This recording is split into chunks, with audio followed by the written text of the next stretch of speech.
Okay, Jeremy. First swing, last swing. What we're starting with is an address position. I'm not going to mention the shoulder position until we look at it from behind, because you obviously can't see it from this side. Okay, so address position completed. They're both the same, except for the shoulder position, which we'll look at from down the line. Okay, let's take the club back to the middle of your right leg using a pendulum motion of your shoulders only. That means your hands will move back in a straight line. You also can't see that until we look at it from the other side. Let's do the same thing on your last swing. Very similar. Let's go to the next position, which is a position where the shaft is parallel to the ground and parallel to the target line, and the toe of the club is, the face of the club is parallel to your spine. Good. Let's go back on this one over here. Okay, so similar. Everything looks the same, doesn't it? Okay, you may notice that this arm is higher than this arm. Yeah. Because this is the improved version. Yeah. So that's why. Yeah. Okay. Let's go up to what to a position we'll call an L. Okay, what I want you to notice is that you have performed the L admirably. And I do want you to note that your right elbow is below your left elbow because you have over bent your right arm too soon. Okay, because you really don't want your right arm ever to be a lower number than 90 degrees. Yeah. Okay, 90 or higher is okay, Yeah. lower is not. Okay. Okay, because you collapse your golf swing. Okay, let's take this one up to the top, up to the L position. Move you over a little bit. Okay, let's go to the L position. Okay, now you will notice that your right elbow is slightly still below. So it's something that you can make note of, okay? All right, now, let's take this one on the right up to the top of the backswing. What I want you to note is that there is a considerable collapse in both your wrist, left wrist, and your left arm. Okay? I'm going to get in here and help you, and I'm going to ask you to take the club back with a feeling, number one, and remember your right knee. We'll look at that from the other side. A feeling of simply turning your left shoulder. Okay? Well, let's go back here. Okay, now let's see if I get out of the way so that we can have a little look at this. Okay, so there's the difference in the two moves. Now, remember, the move on the left is very piece by piece. Right. Static, Right. you know, swing, stop, swing, stop. Obviously, it's going to be very short. Adding momentum will gain you more length in that. So you will end up halfway between the two. You'll probably end up about here. You'll probably end up in a position somewhere like that with your arm. Okay? All right. Now let's go to the other end. Okay. And let's go back to the first one. Doesn't look like you. Okay, so here's your first move from down the line. Okay. Please note, which is very rare, that your shoulders are a little bit to the right. It's not that big a deal. It is a problem when your shoulders are to the left. Okay? This may just cause you to take the club a little bit too quickly inside. Okay, so let's start this swing back. I'm going to draw a line. So yes, we want your shoulders parallel to your target line. In the improved version, they are. On the right, they're not. When you take the club back, you move your shoulders in a pendulum manner, okay?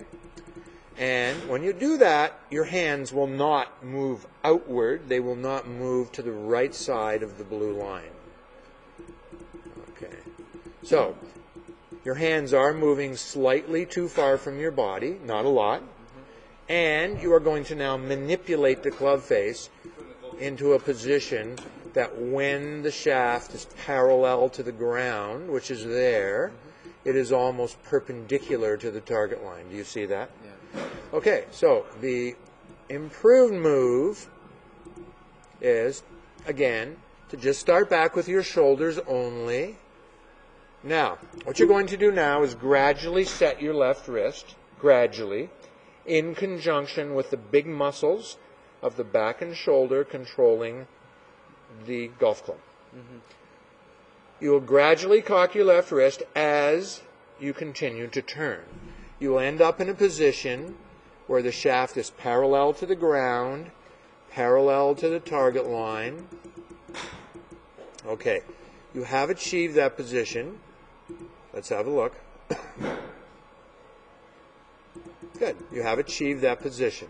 Okay, see the difference? Yeah. The difference is gigantic. There, that is parallel to your target line. Good. Let's go back to the next position, which is we call an L. Just remember here, you're under plane. Okay, and that's just the technical version of it. Okay, so there is the position that we'll call the L. Now remember, let's have a look. Went a little high that time, but that's okay. Okay, what I want you to note is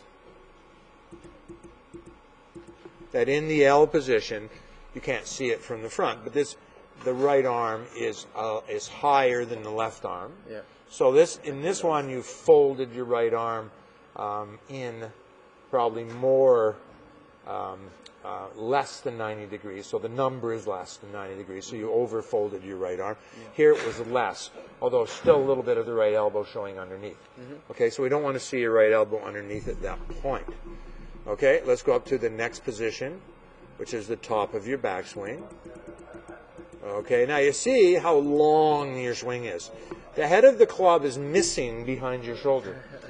Okay, please also note, if I may, that there's quite a bit of straightening in your right knee, which because your body is looking for balance, you are going to notice that your left shoulder you'll actually tip slightly this way to counterbalance the knee straightening, which is an upper body reverse pivot.